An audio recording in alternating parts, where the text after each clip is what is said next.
Hey, Mark Rodriguez here. With me is... GBK, also known as Juppy, or you can call me Wendy. Hi guys. Yep, it is the review Sanctum where everything and anything may be reviewed. And today we're going into M3GAN 2.0. And we just saw it last night. We're going to be kind of going...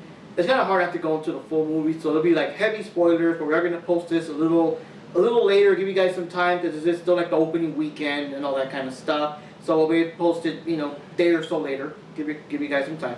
So anyways, what can I say? The movie is very interesting, and it just has like a very big genre shift, which I'm sure you guys can tell by the trailers and everything. It's more of a... Lots of fighting. Yeah, lots of fighting, lots of action. It's not so much of a... there's some horror things here and there, a little bit, but it's not really a horror movie. It's an action movie. I believe the horror is kind of in the beginning, because we are introduced first to Emilia. She's another like a more evil, more improved M3GAN that's been, I guess she's actually used for military functions. She's supposed to go out and sorry, forgot what the acronym meant though. So yeah, me too. But it starts out with like her going out killing all these different people and stuff, because she's supposed to like rescue some person that was kidnapped and everything. But then when we actually get to the part where she's supposed to rescue the guy, she kills him anyway. So it's like, whoa, what's going on here? That kind of thing. Yeah. And also we see Gemma, and I guess she's been speaking out against the dangers of AI over the last couple of years, because she did take the fall for all the stuff that M3GAN did. She did create her, after all. And now they're in a new place that has like her buddies, the science buddies from the first movie. One. And also, so she's living in a smart home, and of course the question is, how could she afford this home? Yeah.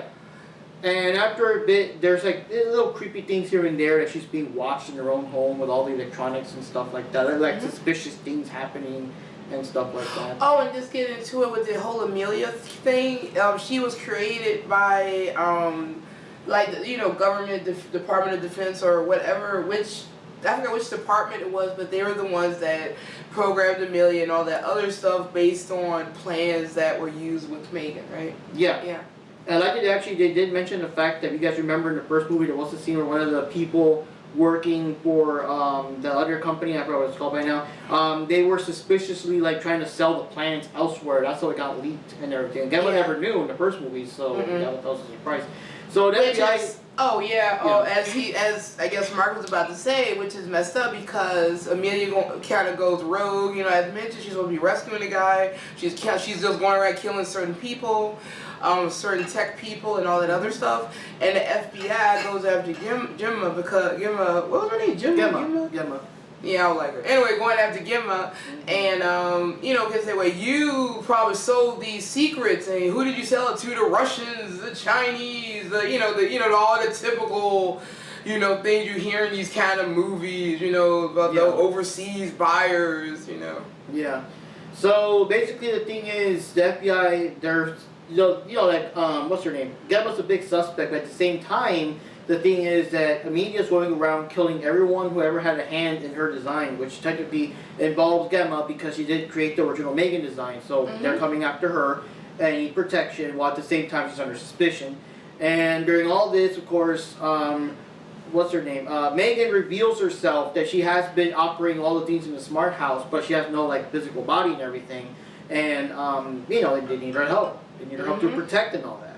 So anyways, they convince, M3GAN wants to have like an actual physical body, but of course due to all stuff in the first movie, how can she be trusted, and all that stuff. So they give her like this fake little Teletubby body thing where she can't really move or do anything. Yeah. And the thing is, there was also like this other, like I guess very famous millionaire, billionaire, whatever, that's with all the AI technology and junk. It's like, to me, it's like Steve Jobs mixed with Bezos or something. With Bezos mixed with what's the other guy? Musk. Yeah, maybe Elon Musk. I mean, that seemed to be the mix with this guy here. And he has a tech company. It's called Appleton or something like that. So obviously Apple. And he had a situation where he couldn't walk and all that other stuff. But he created some kind of neuro thing that can help you to move and use that technology. So, of course, that makes him a victim. Yeah, but at the same time, or a target. He keeps trying to get Gemma to like work for him, and she's not gonna go for it and everything. And I think he kind of checks her out and everything. He's kind of a playboy and everything. Yeah. So the thing that's what I was saying, Musk. Yeah. So he has a big party and stuff, and like Emilia might be there, and also I guess he knows the technology or whatever, so they were trying to hook up M3GAN to, like, you know, some of the stuff in his place to get the information on how to track down Amelia or whatever. And oh god, this guy, the actor, he looks like a chubbier version of the modern day older Jeff Goldblum. How he looks like in these newer like the TV commercials and like how he looks like in the Thor movie and all that stuff. And it's like, okay, we couldn't get Goldblum. Let's get this guy to look like Goldblum. And he was like so over cheesy. He just know he's a ladies' man. Had a little quagmire room set up. Oh god, yeah it is. He had a secret room. Like he had a thing where he had like, you know, these little booths. You push a button and the whole booth rotates to this little secret love nest place. And it did sound. It's like it was just so that one episode of Quagmire actually had the thing. He had the cabin, the bar set up. He making the martinis for the girl. But it turns out the girl he was trying to seduce was Amelia. Amelia. Yeah. And so Amelia, the guy was strong up with technology. I guess he has access to everything. He can even like shut off the power of the city and whatever. And so she got him. She attacked him and stuff. And she ripped out like I guess he had a robotic prosthetic spine or something. No, but remember he had spinal injury or something, but he couldn't walk. But he had that little neural thing that he could walk. So it's like, yeah. In other words, she Sub-Zero'd him. Yeah, and she also like got like all the access with technology and stuff now, so now she can like also access everything everywhere. And that kind of threw M3GAN off because she could realize that she was gonna be had, so they had to stop, and then she realized they were there. So yeah, but the main plot of this movie is that Amelia, she's rogue and she's after something like this black box thing that has, I guess, all the information that she would. Yeah, it would just give her like all unlimited power over all technological things because she doesn't want to be used by humans. So it's sort of like, I can understand the Terminator reference, the Terminator similarities here with Skynet. And, you know, all the machines just go rogue and become sentient and, you know, gain their own thoughts. Yeah. So that's pretty much what it was. And she said she don't want to be like slaves to humans pretty much and just want to do things on her own and wants to rule everything. Yeah. And with M3GAN, you know, she wants M3GAN to kind of join her. I mean, it gets to that point. Yeah. So they finally have to build M3GAN a new body. They explain that M3GAN was the one behind like their house and stuff because the movie kept asking questions. How could he get this house? Where's the landlord? How could he afford it on their crappy salary, whatever? Yeah, they really have no real salary because their little business ventures are like going down the toilet. Yeah. And they have like no real funds coming in. The place they're living in costs $3,000 a month. Yeah. Yeah, no, that is not happening. And it's a smart home too. So it was all M3GAN. And so yeah, they eventually build her a new body, they make her taller, make her faster. Wait, before you get into that, there's one thing I like what M3GAN was saying. What's your name? Don't need to know how credit card fraud works. Oh god, yep, and all that, and yeah, all that stuff, and you know, make her stronger, make her do like martial arts and everything, and at the same time, Gamma still had obviously had a lot of trust issues with M3GAN. Yes. Because you don't know if she's gonna just turn on them right away or attack them or kill, you know, all that stuff. Or always the question is, okay, once she takes on the media, what now? She's gonna probably go after them all again or something, you know. And yeah, so the whole plan was there was a big con, like a convention, like AI con, I guess. Yeah. And before all this stuff started, originally Gamma and her guy named Christian, that was like a whole thing where still Christian, they kept saying it's pronounced Christian. You know? Yeah, so they were originally going to go there and talk to, was it like the Russian ambassador or someone? Or Chinese ambassador to like their things about, you know, shutting down AI and all that junk. And so now they know the convention is still going on and that he's there. Despite what happened with the Apple guy being killed and the crazy... Yeah, but Christian was going to be like the next target. So, so they knew now where Emil was going to be so they could go try to stop her and everything.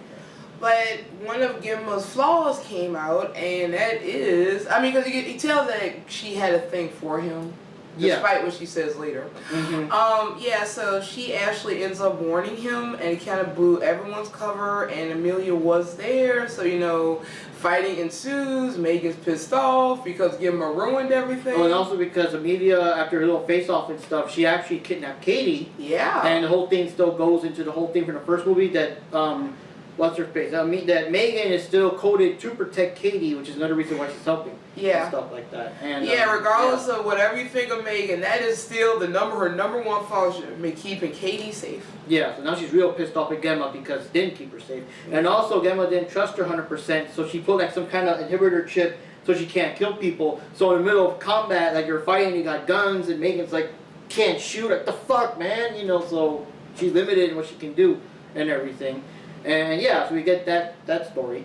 So they have to find out all this stuff. They eventually find out that apparently there was like this super old building back in the 70s or 80s or whatever, and they had they had the like a Xerox machine type company. No, like I said that it was something that was like, I guess, the prototype for the way all the machines like M3GAN are, how they become the whole sentient thing, but it was just so strong or not good or whatever. They had it locked away by the Xenox company. Yeah. Xerox. And they made like Rob the Robot kind of looking. Yeah, they were saying they started it off with like this robot they wanted to get into all homes and all that other stuff, and it was Rob the Robot. Oh my gosh! Yeah. That just creeped me. So they shut that down, but it's still there, and that's like the main objective. That's where the baggage are gonna be. You know? And that's what Amelia's trying to get to.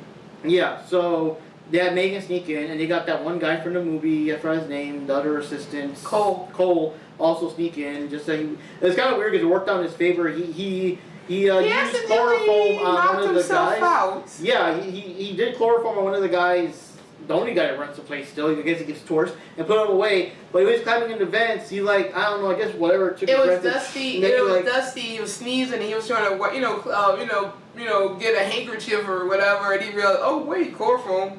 Yep. So he chloroformed himself. Yeah, it was fun. And, you know, there were more face-offs with M3GAN in the media. I like the part because, remember that M3GAN was supposed to be a kid's toy back in the day. And so she's like, oh, what you gonna do? Like, sing me a song, help me with my homework, you know, that kind of thing, kind of making fun of that. And, you know, lots of fighting, lots of stuff.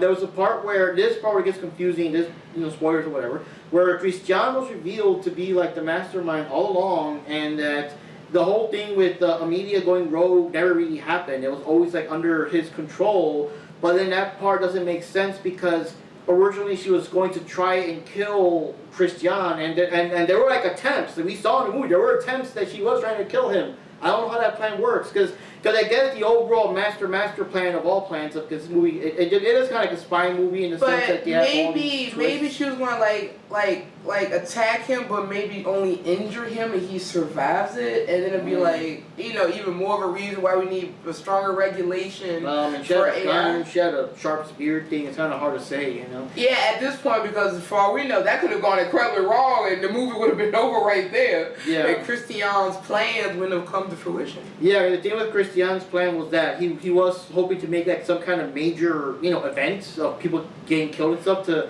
further point out, you know, the AI and how we need more, and like, you know, we have the AI, but we still need more protections against AI. Yeah. So I guess one of those weird, twisted for the greater good type things, you know, just people, you know, get sacrificed. But anyways, Amelia was actually locked up somewhere, you know, like in her little pod where they hold her and all that kind of junk. And what's his name? Cole does free Katie, and Katie tries to bond with her because I guess she's reset to factory settings now. So he tries to bond with her, and she kind of it's kind of funny because she does kind of act like M3GAN, but it's like defend M3GAN from everyone. So for at least a brief moment, she does defend Katie from all the soldiers and stuff. But then she looks like Cole. Yeah, well they got like, you know, like giant cattle prod type things, and they zap her. And the bad thing is that they all gang up on her and zap her. All the stuff resets her again, but now she really is fully rogue, fully like autonomous. But the thing that doesn't make sense a little bit is this whole thing with her being fake autonomous at the beginning of the movie, because it was also by Christian with the whole black box thing. Now that she really is autonomous, she's still going after the black box thing, and she still remembers M3GAN because they still have conversations that she still remembers like their previous. Yeah. So that part didn't make sense. It's kind of weird. Yeah. So I don't know if that's a plot hole or what. I don't know. So of course, craziness ensues. Later on, M3GAN does end up fighting with Amelia again. Christian does explain his whole plan to Gemma. And he also heard the other friend, was it Tessa? Tess. Yeah. She heard Tess. So, yeah. And he really did want Gemma to work with him because of her brilliant mind, but he wasn't planning on keeping the other two around. Yeah.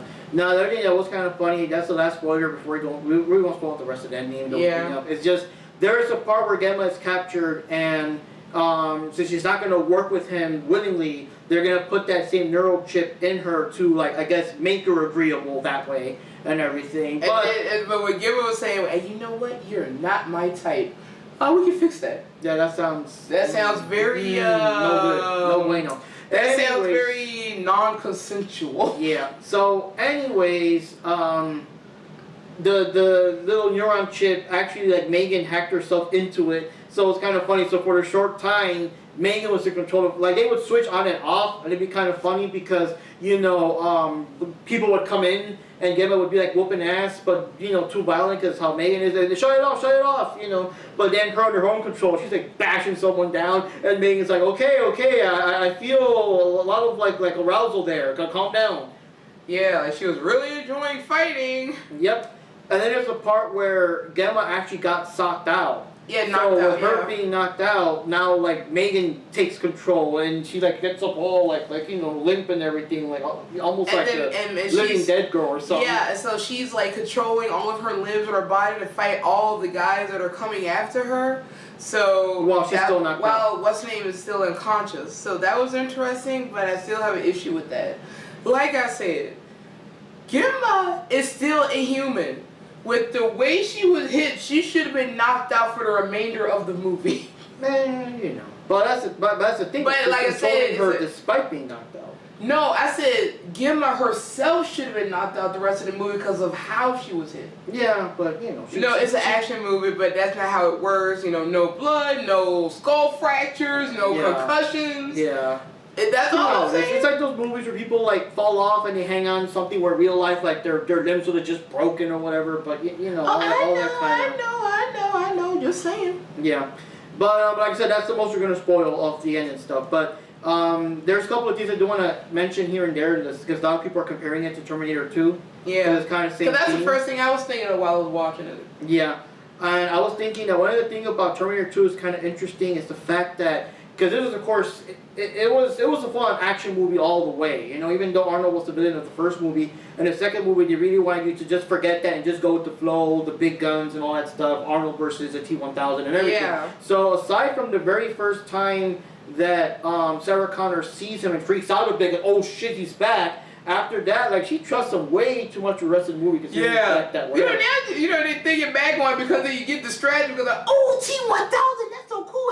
That's awesome, yeah. Yeah. But in this movie, the thing that's interesting is they do keep that creepy kind of paranoid. Can we really trust M3GAN? Throughout like the entire movie and everything. It goes like people say whatever, but no, they go through a lot. They're like, "Are you crazy? You want to build her again?"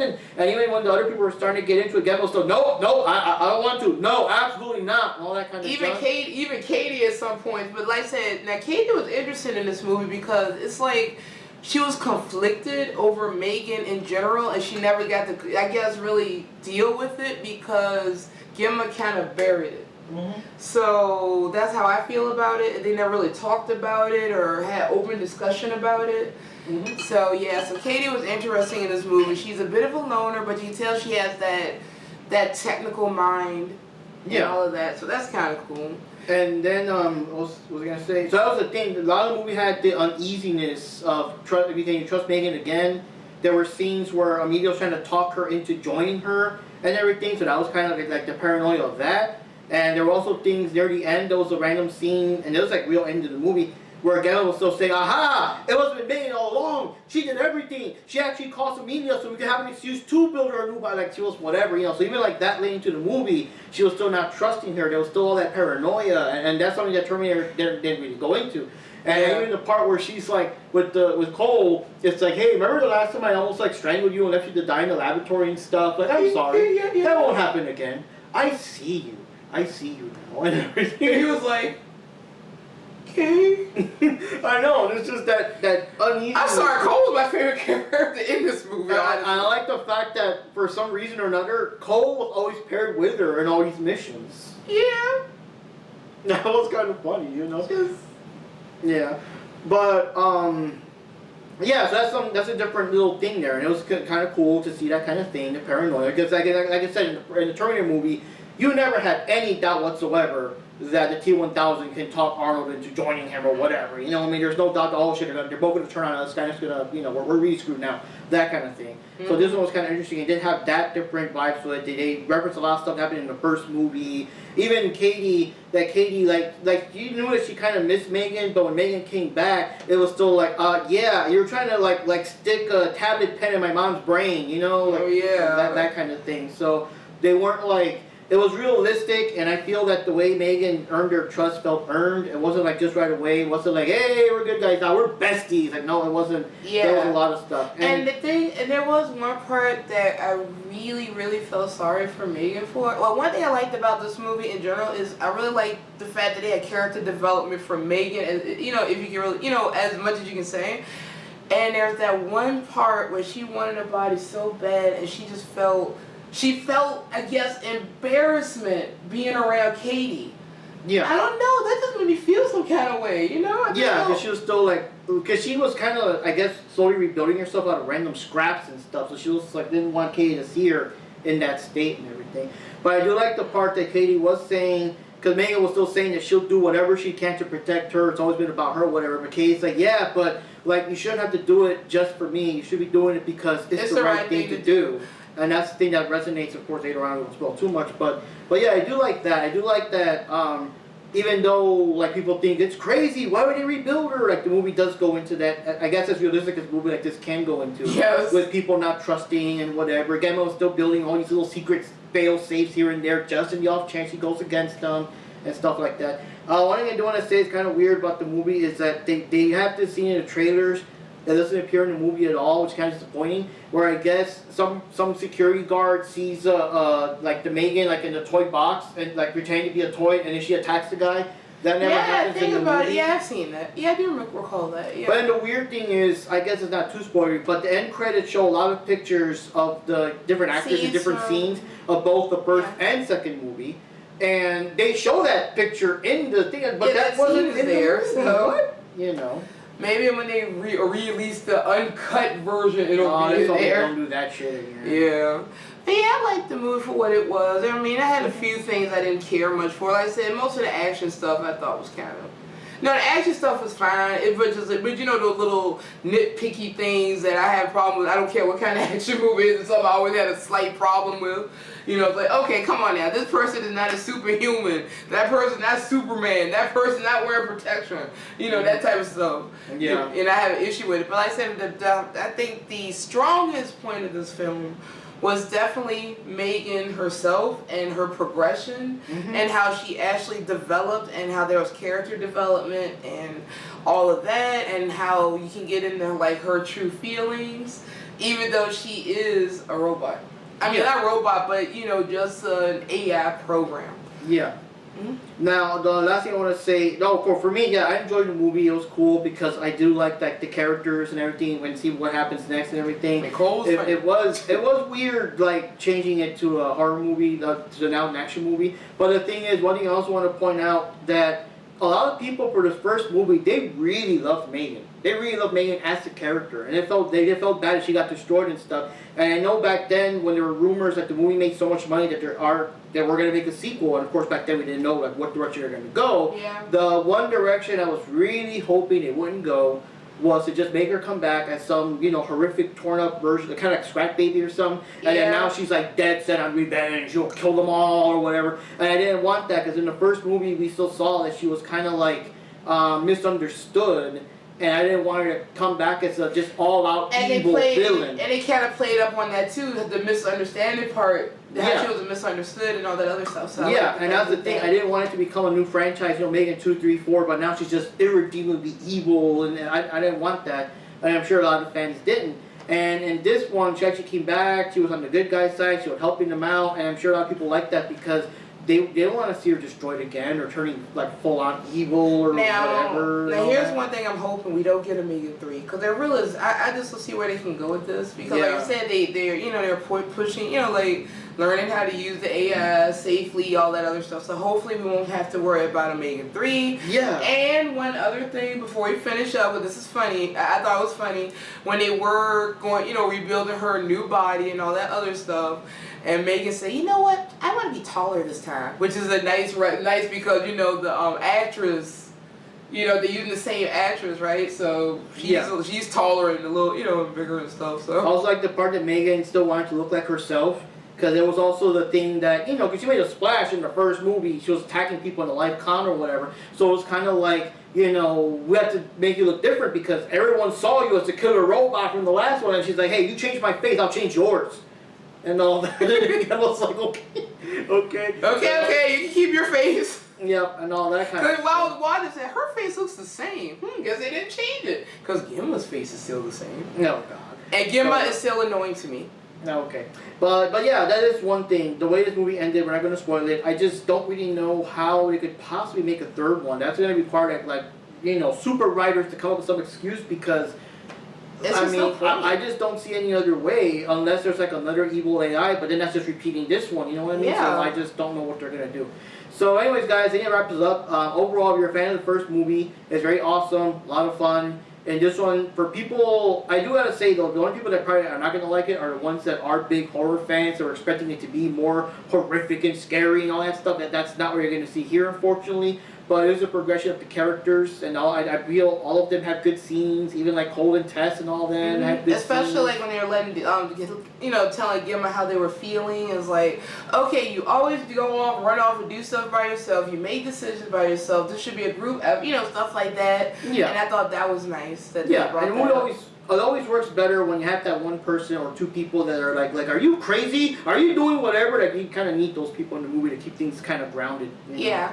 But yeah, so that's the thing. If you like the characters overall, despite the genre shift, you'll love the movie. It's awesome, and people love M3GAN. M3GAN got to dance, and she still killed some people here and there. She got all her little sassy remarks and comebacks and whatever. So people love that about her in the first movie. And if you didn't like Gimma in the first movie, you probably still won't like her now. No. I just don't like her character because I find her annoying. That's just me, so. Oh, okay. And Get Out is still on my mind, so you know. No, yeah, I know.